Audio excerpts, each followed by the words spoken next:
Chapter 6. Lesson 6. Work to learn, don't work for money.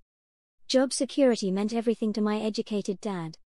Learning meant everything to my rich dad. A few years ago, I granted an interview with a newspaper in Singapore.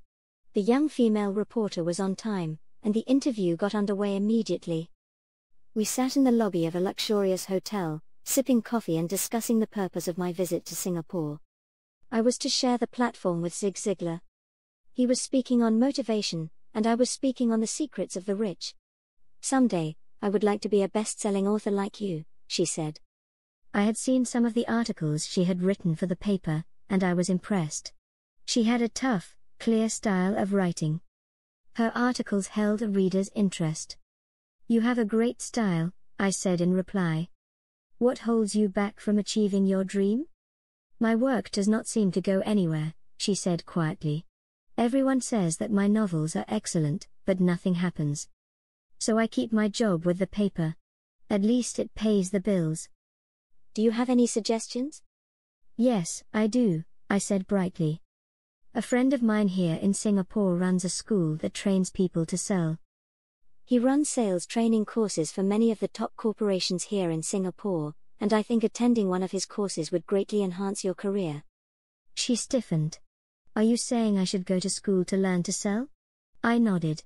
"You aren't serious, are you?" Again, I nodded. "What is wrong with that?" I was now backpedaling. She was offended by something, and now I was wishing I had not said anything. In my attempt to be helpful, I found myself defending my suggestion. "I have a master's degree in English literature." "Why would I go to school to learn to be a salesperson?" "I am a professional.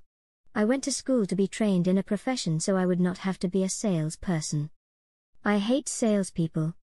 All they want is money." "So tell me why I should study sales?" She was packing her briefcase. The interview was over. On the coffee table sat a copy of an earlier best-selling book I wrote. I picked it up as well as the notes she had jotted down on her legal pad. "Do you see this?"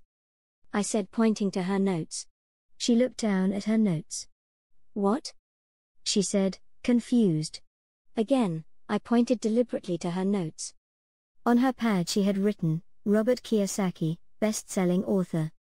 "It says best-selling author, not best-writing author," I said quietly. Her eyes widened. "I am a terrible writer," I said.